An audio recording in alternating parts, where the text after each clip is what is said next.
Okay, I'm writing these scripts back to back to back to back and recording them back to back to back to back. I've talked about 3 forms of primarily boys' love or gay manga, anime, and fanfiction. It's time for a palate cleanser. We're talking about Yuri. If yaoi is primarily focused on gay sex, made heteronormative, and bara is true gay content, then what is Yuri?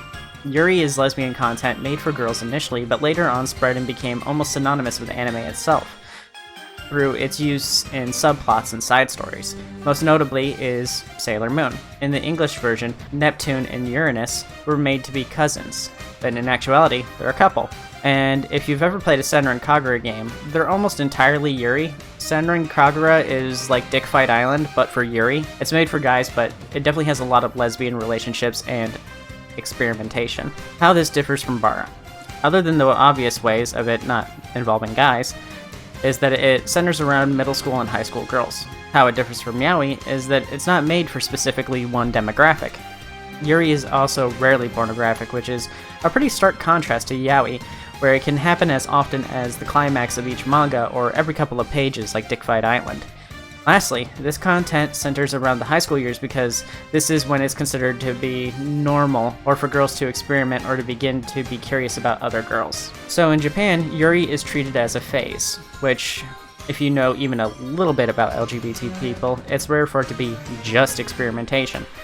Sure, some people do experiment and they know for sure that they're straight, and good for them. But for the majority, just experimentation usually leads to them finding out they're actually gay. So this presence of Yuri actually leads to an unintended normalization of lesbian relationships, and that's awesome. I have a Japanese friend who told me that she and many girls like her were encouraged to avoid boys at all costs and encouraged to explore romantic relationships and feelings with other girls. She said this rarely went further than crushes or cliques, but she says it definitely was a major awakening moment for her coming out. Alright, I wasn't able to find many who cover the history, so I guess I'll go over it, but I'm going to keep it light. This video is meant to inform and discuss the themes of the medium. I'm not here to catalog the history. Yuri means lily, but unlike how bara means rose and is an insult, this flower is considered positive. This is actually a pretty big issue with culture worldwide. People find gay women easier to tolerate and rationalize than gay men. Women are pretty. Of course women love other women.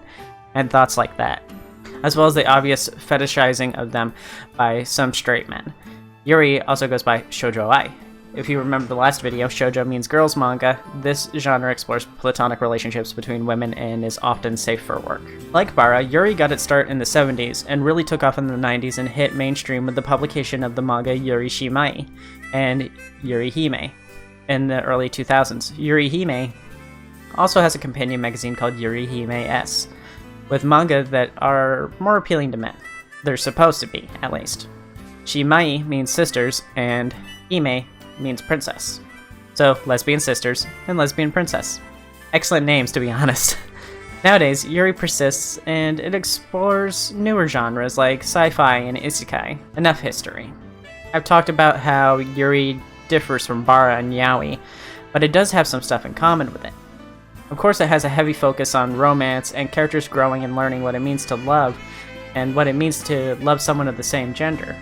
But Yuri also has roles, which was disappointing for me to learn. This genre breaks so many molds. The lack of sex, the focus on romance.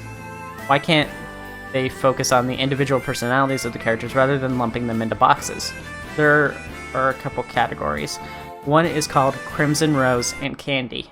This is similar to the seme and uke of yaoi. Candy is a smaller girl, usually with lighter hair color, and is naive and innocent. This is our uke. They have a strong admiration for their Rose, who is tall with darker hair color and is usually pretty serious. Rose sounds a lot like a seme. Throughout the story, these two archetypes will bond over shared interests. It's innocent at first, but suddenly rumors are spreading. The rumors and eventually blackmail get out of hand and they can't ignore it any longer. They both see it. Neither of them are able to just be friendly and play around. They're in love, and they see that now. But the rumors and blackmail are getting to be too much, so Rose sacrifices herself to keep Candy safe. This genre is relatively unpopular now because, as LGBT people, we see a lot of unhappy endings and pain, and sometimes we just want to see it turn out well for someone, to give us hope that our own endings will be happy ones. The other types are Tachi and Nico. Tachi means top, and Nico means cat, but also the submissive partner. It's easy to confuse these with semi-nuke or butch and femme lesbians, but the relationships in Yuri don't strictly adhere to these rules like they do in yaoi.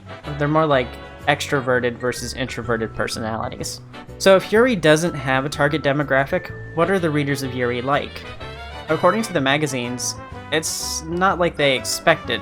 In the case of Yurihime, they found out that their Yurihime S magazine, which was targeted towards men, only had a 60% male audience, compared to their original magazine, which was targeting women and had a 70% female audience. That's just the magazine though. There was a formalized study that revealed the audience of Yuri fans was much closer to 50-50, 52% female and 46% male, and the rest identified as neither. When comparing sexualities, 55% were straight men and women, and the rest were gay men, gay women, and bi. So Yuri's for everybody. So head to your nearest Barnes & Noble and pick yourself up some mainstream lesbian fiction. I'll see you all later. I have to go hold hands with a girl for 5 books before I get to touch a boob. Have a good night, and stay batty.